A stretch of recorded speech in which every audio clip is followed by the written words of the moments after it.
Hi. ഞാൻ വിചാരിച്ച് by this time ഞാൻ ഒരുപാട് ഇൻട്രസ്റ്റിംഗ് ആൾക്കാരായിട്ട് പോഡ്കാസ്റ്റ് കോൺവെർസേഷനൊക്കെ ചെയ്തിട്ടുണ്ടാവുമെന്ന്. പക്ഷേ ഇല്ല, ആകെ ഒന്ന് മാത്രമേ ചെയ്തിട്ടുള്ളൂ. ഒരു ലിസ്റ്റ് ഓഫ് ആൾക്കാരും എന്തൊക്കെ ചെയ്യേണ്ടതെന്നൊക്കെ ഉണ്ടായിരുന്നു. പക്ഷെ ഒന്നും നടന്നില്ല, ആകെ ഒന്ന് മാത്രം ചെയ്ത്. മെയിൻ റീസൺ എന്ന് പറഞ്ഞാൽ മടി തന്നെയാണ്. ആ ഫസ്റ്റ് ഒരു എപ്പിസോഡ് രാഹുൽ എന്ന് പറഞ്ഞ ആളെ കൂടെ ചെയ്തതിന് ശേഷം അതിന് ഉടനെ തന്നെ ഞാനൊരു റിസർച്ച് പ്രൊജക്റ്റിന് ജോയിൻ ചെയ്ത് IIT മദ്രാസിൽ. ഞാൻ ഒരുപാട് താല്പര്യത്തോടെ വെയിറ്റ് ചെയ്തുകൊണ്ടിരുന്നൊരു പ്രൊജക്റ്റ് ആയിരുന്നു. ഈവൻ ദോ ഞാൻ ആ പ്രൊജക്റ്റിന് ജോയിൻ ചെയ്തെങ്കിലും എനിക്ക് ആവശ്യത്തിന് ഫ്രീ ടൈം സംഭവമൊക്കെ ഉണ്ടായിരുന്നു, വീഡിയോ ഒക്കെ ചെയ്യായിരുന്നു. പക്ഷേ എന്താ അറിയില്ല, മടി പിടിച്ച് ഒന്നും ചെയ്തില്ല. ചെന്നൈക്ക് മൂവ് ചെയ്തത് very interesting for me. First 1-2-3 മാസം ഞാൻ ഫുള്ള് ഹിന്ദി സംസാരിക്കുന്ന ആൾക്കാരെ താമസിച്ചിരുന്നു. എല്ലാ ഫ്രണ്ട്സും നോർത്ത് ഇന്ത്യൻസിനായിരുന്നു. അതുകൊണ്ട് തന്നെ ആ ഒരു 2-3 മാസം കൊണ്ട് തന്നെ ഹിന്ദി ഒരുപാട് ശരിയായി. സ്കൂളിൽ പഠിക്കുന്ന സമയത്ത് ഏറ്റവും ഇഷ്ടമില്ലാത്ത വിഷയമായിരുന്നു ഹിന്ദി. ഇങ്ങനെ പഠിക്കാൻ പ്രത്യേക രസമുണ്ടായിരുന്നു, എളുപ്പമായിരുന്നു. ഇപ്പോൾ നമ്മൾ സ്കൂളിൽ ഇപ്പോൾ ഹിന്ദിയും അറബിയും സംസ്കൃതമൊക്കെ പഠിച്ച് എല്ലാവരും 100 മാർക്കും A+ ഒക്കെ വാങ്ങുന്ന വിഷയങ്ങളാണ്. എന്നാലോ നമുക്ക് വർത്തമാനം പറയാൻ കഴിയില്ലല്ലോ. ചെന്നൈ IIT മദ്രാസിലേക്ക് മൂവ് ചെയ്തിരുന്ന മെയിൻ എയിം എന്ന് പറഞ്ഞാൽ എനർജി ഡൊമൈനിൽ വർക്ക് ചെയ്യുന്ന ആൾക്കാരെ മീറ്റ് ചെയ്യുക, കണക്ട് ചെയ്യുക, അവരുടെ കൂടെ വർക്ക് ചെയ്യാനുള്ള ഓപ്പർച്യൂണിറ്റീസ് നോക്കുക എന്നുള്ളതായിരുന്നു. സോ ആൾമോസ്റ്റ് ഡെയിലി ക്യാമ്പസിൽ ഓരോ പ്രൊഫസർമാരെ പോയി കാണും, PhD സ്റ്റുഡൻസോ സ്കോളേഴ്സോ സ്റ്റുഡൻസിനൊക്കെ പോയി കാണും, എനർജിയിൽ വർക്ക് ചെയ്യുന്ന. ആൻഡ് അവിടെയുള്ള റിലേറ്റഡ് ആയിട്ടുള്ള കോൺഫറൻസസ്, ക്യാമ്പസിൽ ഒരുപാട് കോൺഫറൻസ് നടക്കും, അതിനൊക്കെ പോയി അറ്റൻഡ് ചെയ്യുക. ഇങ്ങനെയൊക്കെയായിരുന്നു പരിപാടി ഉണ്ടായിരുന്നത്. ഇതിനൊക്കെ ഇടയിൽ അവിടെ ഒരു കുഴപ്പമില്ലാത്ത ഫ്രണ്ട് സർക്കിളായി. ആൻഡ് ഫ്രണ്ട് സർക്കിളിൽ ഭൂരിഭാഗം ആൾക്കാരും നേരത്തെ പറഞ്ഞ പോലെ തന്നെ നോൺ മലയാളീസാണ്. ആൻഡ് രസമായിരുന്നു. Means different people from different parts of India, even foreigners as well. പല ഇൻട്രസ്റ്റുള്ള ആൾക്കാർ, ടെക്ക് മാത്രമല്ല, എന്താ പറയുക, കൾച്ചറിലും അങ്ങനെ പല ഇൻട്രസ്റ്റുള്ള ആൾക്കാർ അവർക്ക് സംസാരിക്കാനും. ഇപ്പോൾ ഓരോ നാട്ടിലത്തെ കഥയൊക്കെ തന്നെ രസമല്ലേ, പല ഭാഗത്തു നിന്നുള്ള ആൾക്കാർ. അങ്ങനെയൊക്കെ രസമായിരുന്നു. അങ്ങനെ ഇവരൊക്കെ കൂടെ പല ഭാഗത്തു നിന്നുള്ള ആൾക്കാർ കൂടെ ഗെയിംസ് കളിക്കുക, കൾച്ചറൽ ഫെസ്റ്റിവൽ അറ്റൻഡ് ചെയ്യുക, ട്രിപ്പ് പോവുക. ഈവൻ കുറച്ച് ഫ്രണ്ട്സ് എൻ്റെ വീട്ടിലും വന്നിട്ടുണ്ടായിരുന്നു. നമുക്ക് പല ഡൊമൈനിൽ നിന്നുള്ള ആൾക്കാർ, ഇപ്പോൾ ടെക്ക് അറിയുന്ന ആൾക്കാരുണ്ടാവും, അക്കാഡമിക്സിൽ ഫോക്കസ് ചെയ്യുന്ന ആൾക്കാരുണ്ട്, എഞ്ചിനീയറിംഗിൽ ഫോക്കസ് ചെയ്യുന്ന ആൾക്കാരുണ്ടാവും. ഇവരൊക്കെ സംസാരിക്കാൻ പറ്റുക മാത്രമല്ല, കൾച്ചറലോ മൂവീസോ അങ്ങനത്തെ കാര്യങ്ങളിലും ഫോക്കസ് ചെയ്ത ആൾക്കാരുണ്ടാവും. ഇവരൊക്കെ സംസാരിക്കാനും ഇത്രയും ഡിഫറെൻറ്റ് ഡൊമൈനിലുള്ള ആൾക്കാർക്ക് ആക്സസ് കിട്ടുക എന്നുള്ളത് തന്നെ ഭയങ്കര രസമുള്ള കാര്യമായിരുന്നു. ആ സമയത്താണ് ഞാൻ ഈ പോഡ്കാസ്റ്റിൻ്റെ സംഭവം തുടങ്ങാൻ വേണ്ടി വിചാരിച്ച്, means talking to interesting people on internet എന്നൊക്കെ വിചാരിച്ചിട്ട്. അങ്ങനെയാണ് നമ്മൾ ഫസ്റ്റ് എപ്പിസോഡ് രാഹുലിനെ കൂടെ ചെയ്തത്. ഞാൻ ഭയങ്കര എക്സൈറ്റഡ് ആയിരുന്നു. ആൻഡ് ഒരുപാട് ലേണിങ്സും കിട്ടി. നമ്മൾ ഫസ്റ്റ് ടൈമാണല്ലോ അങ്ങനെ സംഭവം ചെയ്തു നോക്കുന്നത്. ആ എപ്പിസോഡ് ചെയ്ത് കഴിഞ്ഞ ഉടനെ തന്നെയാണ് എനിക്ക് എനർജി ഡൊമൈനിൽ റിസർച്ചിൻ്റെ ഓപ്പർച്യൂണിറ്റി കിട്ടിയത്. ഞാൻ വളരെ കാത്തുനിന്നൊരു സംഭവമായിരുന്നു. ഞാൻ എനർജി ഡൊമൈനിൽ വർക്ക് ചെയ്യാൻ വേണ്ടിയിട്ടാണല്ലോ അവിടെ മൂവ് ചെയ്തിരുന്നത്. പിന്നെ അത് കിട്ടിയപ്പോൾ ഞാൻ കുറച്ച് ഡിസ്ട്രാക്റ്റഡ് ആയി. അതിൽ എക്സൈറ്റ് ആയിട്ട് ഇതിൽ പോഡ്കാസ്റ്റിൻ്റെ കാര്യത്തിലോ വീഡിയോ ചെയ്യുന്ന കാര്യത്തിലൊന്നും ചെയ്തില്ല. റിസർച്ചിൻ്റെ ടോപ്പിക്ക് ബേസിക്കലി എനർജി ട്രാൻസിഷൻ ആയിരുന്നു. ആൻഡ് എൻ്റെ മെയിൻ ഫോക്കസ് എന്ന് പറഞ്ഞാൽ ഇലക്ട്രിക് വെഹിക്കിൾസും സോളാറും ആ ഡൊമൈനിലായിരുന്നു. ആ റിസർച്ച് പ്രോജക്റ്റിൻ്റെ ഭാഗമായിട്ട് ഞങ്ങൾ 2 റിസർച്ച് പേപ്പർ പ്രസൻറ്റ് ചെയ്ത്. ഒന്ന് എനർജി സമ്മിറ്റ് 2024 മെൽബേണിലും, രണ്ടാമത്തത് ഗ്രിഡ്കോൺ 2025 ഡൽഹിയിലും. ഇപ്പോൾ സംഭവിച്ചുകൊണ്ടിരിക്കുന്ന എനർജി ട്രാൻസിഷനെ കുറിച്ച് മോസ്റ്റ് ഓഫ് ദ ആൾക്കാർക്ക് വലിയ ധാരണ ഉണ്ടാവില്ല. അതിൻ്റെ ഇമ്പാക്ട്സിനെ കുറിച്ചോ എന്തൊക്കെയാണ് ചേഞ്ച് വരിക എന്നതിനെ കുറിച്ച്.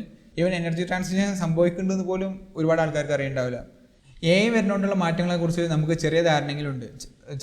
ChatGPT യൂസ് ചെയ്യുന്നതുകൊണ്ടും അല്ലെങ്കിൽ ഇമേജ് ജനറേഷൻ മോഡൽസ് യൂസ് ചെയ്യുന്നതുകൊണ്ടൊക്കെ നമുക്ക് അറിയുന്നുണ്ട്. ഈവൻ ദോ നമ്മളതിൻ്റെ ഫുൾ പൊട്ടൻഷ്യൽ നമുക്ക് മനസ്സിലാക്കാൻ കഴിയില്ലെങ്കിലും പ്രോഗ്രസ് നമ്മൾ കാണുന്നുണ്ട്. ഇപ്പോൾ 2 വർഷം മുന്നേ ബിൽ സ്മിത്തിൻ്റെ ന്യൂറിൽസ് എന്ന് പറഞ്ഞ AI ജനറേറ്റഡ് വീഡിയോയും ഇപ്പോൾ 2 ദിവസം മുന്നേ ഇറങ്ങിയ ഗൂഗിൾ VO3ൻ്റെ ഔട്ട്പുട്ടും കണ്ടാൽ നമുക്ക് ആ പ്രോഗ്രസ് കാണാൻ പറ്റുന്നുണ്ട്. പണ്ടൊക്കെ നമുക്ക് കോൺഫിഡൻസ് ഉണ്ടായിരുന്നു, ഒരു വീഡിയോ ഫോട്ടോ കണ്ടാൽ നമുക്ക് മനസ്സിലാവും AI ജനറേറ്റഡ് ആണോ, 6 വിരലുണ്ടാന്ന് നോക്കി, അല്ലെങ്കിൽ മൊത്തത്തിൽ ഒരു ബ്ലറി ആണോ, അങ്ങനെയൊക്കെ നോക്കിയിട്ട് നമുക്ക് മനസ്സിലാക്കാൻ പറ്റുന്നുണ്ടായിന്. ഇപ്പോൾ നമുക്ക് അതും പറ്റൂല. എൻ്റെ ഫ്രണ്ട് ഉണ്ട്, AI ഫിലിം മേക്കിങ്ങിലാണ് വർക്ക് ചെയ്യുന്നത് ബാംഗ്ലൂർ. ഓരോ കമ്പനീസിന് ആഡ് ഫിലിംസും അതുപോലത്തെ ഫിലിംസൊക്കെ ചെയ്യലായിരുന്നു ഒരു പരിപാടി, ക്യാമറ ഒക്കെ വെച്ചിട്ട് പണ്ട്. ഇപ്പോൾ ഫുള്ള് AI വെച്ചിട്ടാണ് ചെയ്യുന്നത്. ആൻഡ് ഒരിപ്പോൾ ക്യാമറ യൂസ് ചെയ്യുന്നില്ല. How interesting is that, a film company not using camera. പിന്നെ AI വന്നിട്ട് പണി പോകില്ല, അല്ലെങ്കിൽ എന്താ പറയുക, ജോലി പോകില്ല. കാരണം പണ്ട് കമ്പ്യൂട്ടർ വന്നപ്പോഴും ഇങ്ങനെ പറഞ്ഞിരുന്നത് അന്ന് ജോലി പോയില്ലല്ലോ, അതുകൊണ്ട് ഇതിനും ജോലി പോകില്ല എന്നൊക്കെ പറഞ്ഞോട് എനിക്ക് വലിയ യോജിപ്പില്ല. ഇത് മിക്കവാറും ഭയങ്കര സീനാവുമെന്നാണ് ഞാൻ വിചാരിക്കുന്നത്. AI എന്ന് പറഞ്ഞാൽ ജസ്റ്റ് ChatGPT അല്ലെങ്കിൽ ഇമേജ് ജനറേഷൻ മോഡൽസ് മാത്രമല്ലല്ലോ, അത് നമുക്ക് ഈസിലി ആക്സസിബിളോ അല്ലെങ്കിൽ കാണാൻ പറ്റുന്ന സാധനം ആയതുകൊണ്ട് മാത്രമാണ് നമ്മളത് നോട്ടീസ് ചെയ്യുന്നത്. ഇതല്ലാതെ വേറെയും കുറേ കാര്യങ്ങളൊക്കെ AI ഒക്കെ ഇംപ്ലിമെൻറ്റ് ചെയ്യുന്നത് നമുക്ക് പെട്ടെന്ന് കാണാൻ പറ്റില്ല. അതുപോലെ തന്നെയാണ് ഇപ്പോൾ സംഭവിച്ചുകൊണ്ടിരിക്കുന്ന എനർജി ട്രാൻസിഷനും. ഇപ്പോൾ ചാറ്റ് ജിപിടിനെ പോലെ അല്ലെങ്കിൽ ഇമേജിനേഷൻ മോഡലിലേക്ക് നമുക്ക് പെട്ടെന്ന് കാണാൻ പറ്റുന്ന സാധനങ്ങൾ ഇല്ല. പക്ഷെ നമ്മൾ ഇതിനെക്കുറിച്ച് പഠിക്കുമ്പോൾ ഇതൊരു എനർജി ട്രാൻസിഷൻ മാത്രമല്ല, നമുക്ക് ഒരു എനർജി ട്രാൻസ്ഫോർമേഷൻ എന്നൊക്കെ പറയാൻ പറ്റും. ഇതിനെക്കുറിച്ചൊക്കെ ഞാൻ പിന്നെ പതുക്കെ ഡീറ്റെയിൽ ആയിട്ട് സംസാരിക്കുന്നുണ്ട്. IT മദ്രാസിൽ നേരത്തെ പറഞ്ഞ എനർജി റിസർച്ച് പ്രോജക്റ്റ് ഞാനിപ്പോഴും ചെയ്യുന്നുണ്ട്. ക്യാമ്പസിനെ പറ്റി പറയുമ്പോൾ വെർത്ത് വിസിറ്റിംഗ് ആണ്, അറ്റ്ലീസ്റ്റ് 1 ടൈം. ഭയങ്കര വലിയ ക്യാമ്പസാണ്, 600 ഏക്കറിലധികം വലിപ്പമുണ്ട് ക്യാമ്പസ്. നമുക്ക് സൈക്കിളോ അല്ലെങ്കിൽ വണ്ടിയോ ഒന്നും ഇല്ലെങ്കിൽ ക്യാമ്പസിൻ്റെ ഒരു തലക്കുന്ന മറ്റേ തലക്ക് പോകാൻ കഴിയില്ല. അവിടെ എല്ലാവരും സൈക്കിളിലാണ് നടക്കുക. മാത്രമല്ല ക്യാമ്പസിനുള്ളിൽ തന്നെ ഓരോ 10-15 മിനിറ്റിലും ബസ് സർവീസ് ഉണ്ട്. ഒരു ഡിപ്പാർട്ട്മെൻറ്റിൽ മറ്റേ ഡിപ്പാർട്ട്മെൻറ്റിലേക്ക് പോകാനോ മെസ്സൊക്കെ പോകാനോ ഹോസ്റ്റലിൽ പോകാനൊക്കെ അങ്ങനെ ബസ്സൊക്കെ ഉണ്ട്. അത്രയും വലിയ ക്യാമ്പസാണ്.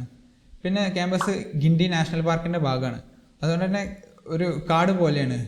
മാത്രമല്ല അവിടെ മാനുണ്ട്, ബ്ലാക്ക് ബക്ക്, ഇങ്ങനെ കുരങ്ങന്മാരും ഇങ്ങനെ എല്ലാ സംഭവങ്ങളും റോട്ടുമേലും എന്താ പറയുക, നമ്മുടെ ഹോസ്റ്റലിൻ്റെ അടുത്തൊക്കെ എന്തുണ്ടാവും, മാനൊക്കെ നിൽക്കുന്നുണ്ടാവും. ഇങ്ങനെ ഒരു കാട്ടിൽ കുറേ മൃഗങ്ങളുടെ കൂടെ മാത്രമല്ല, ആർഗബിളി ഇന്ത്യസ് മോസ്റ്റ് ബ്രില്യൻറ്റ് ടീൻസിൻ്റെ കൂടെയാണ് നമ്മൾ ജീവിക്കുന്നത്. സോ ഭയങ്കര എക്സ്ട്രീംലി ബ്രില്യൻ്റ് ആൻഡ് ബ്രൈറ്റ് ആയിട്ടുള്ള കുറേ ആൾക്കാരെയും സ്റ്റുഡൻസിനെ നമുക്ക് കാണാനും മീറ്റ് ചെയ്യാനും ഇൻട്രാക്ട് ചെയ്യാനുള്ള ഓപ്പർച്യൂണിറ്റി കിട്ടും. നമുക്കും ചിലപ്പോൾ തോന്നും നമ്മൾ എന്തോ ഒരു ഭയങ്കര വലിയ സ്ഥലത്താണുള്ളത്. എൻ്റെ ഓഫീസിൽ തന്നെ ആയിരുന്നു ഈതർ അവരുടെ ഏർലി ഡേയ്സിലുണ്ടായിരുന്നത്. അതേപോലെ ഹൈപ്പർ ലൂപ്പിൻ്റെ പ്രൊജക്റ്റ് നടക്കുന്നുണ്ട് അവിടെ. നമുക്കവിടെ ഹൈപ്പർ ലൂപ്പിൻ്റെ ഡിസൈൻ ടീമിനായിട്ടോ അവർ എഞ്ചിനീയർ ചെയ്യുന്നത് കാണാൻ പറ്റും, അവരായിട്ട് ഇൻട്രാക്ട് ചെയ്യാൻ പറ്റും. അതുപോലെ സത്യ ചക്രവർത്തി എന്ന് പറഞ്ഞ പ്രൊഫസർ ഉണ്ട് എയറോസ്പേസ് ഡിപ്പാർട്ട്മെൻറ്റിൽ. മൂപ്പര് ഇലക്ട്രിക് ഫ്ലൈയിങ് ടാക്സി ഉണ്ടാക്കുന്നുണ്ട്. അവർക്ക് ഏകദേശം 8,000 കോടിയിലധികം രൂപേൻ്റെ ഓർഡറൊക്കെ കിട്ടിയാണ്. അതുപോലെ എൻ്റെ ഫ്രണ്ട് IIT പ്ലേസ്മെൻ്റ് ഒക്കെ സ്കിപ്പ് ചെയ്തിട്ട് ഒരു പ്രത്യേക തരത്തിലുള്ള വിമാനം ഉണ്ടാക്കാൻ ശ്രമിച്ചുകൊണ്ടിരിക്കുക. സാധാ വിമാനത്തിനേക്കാളും 10 ഇരട്ടി വില കുറവ്, മീൻസ് 10-1 വില വരുന്ന പോലത്തിലുള്ള ഒരു വിമാനം ഉണ്ടാക്കാൻ ശ്രമിച്ചുകൊണ്ടിരിക്കുക. ഈ സംഭവങ്ങളൊക്കെ നോക്കിയും കണ്ടും അങ്ങനെ അന്തം നടന്നപ്പോൾ നമ്മൾ പോഡ്കാസ്റ്റിൻ്റെ കാര്യം വീഡിയോൻ്റെ കാര്യമൊക്കെ പതുക്കെ മറന്നുപോയി. പിന്നെ ഓരോ പ്രാവശ്യം രാഹുലിൻ്റെ നമ്മളെ ഫസ്റ്റ് ഗസ്റ്റിൻ്റെ ട്വീറ്റ്സോ അല്ലെങ്കിൽ ഇൻസ്റ്റഗ്രാം സ്റ്റോറീസോ പോസ്റ്റൊക്കെ കാണുമ്പോൾ ഒരു ഭയങ്കര ഇടങ്ങാറാണ്, ഒരു കുറ്റബോധം പോലെ. നമ്മളെന്താ ചെയ്യാത്തത്? അതേപോലെ മൂപ്പർക്കും തോന്നുന്നുണ്ടോ എന്തിനാണ് ഇപ്പോൾ പിന്നെ തല വെച്ച് കൊടുത്ത്. ഇപ്പോൾ ചെയ്തുകൊണ്ടിരിക്കുന്ന റിസർച്ച് പ്രോജക്റ്റിൻ്റെ കൂടെ trying to building something interesting in energy domain from the learnings from the research project and all. I'll share more about that and other interesting stuff real soon here, hopefully. എന്താ അറിയില്ല, ഭയങ്കര മടിയാണ്. ഇങ്ങനെ മടി പിടിച്ചാൽ ശരിയാവില്ല, ശരിയാക്കണം. അപ്പോൾ അങ്ങനെയൊക്കെയാണ്. ആൻഡ് എന്തെങ്കിലും ചോദിക്കാനോ ഡീറ്റെയിൽസൊക്കെ വേണമെങ്കിൽ കോൺടാക്ട് ചെയ്യുക, അല്ലെങ്കിൽ കമൻ്റായിട്ട് ഇടുക, എന്തെങ്കിലും ചെയ്യുക. That's it I guess. So see ya, bye.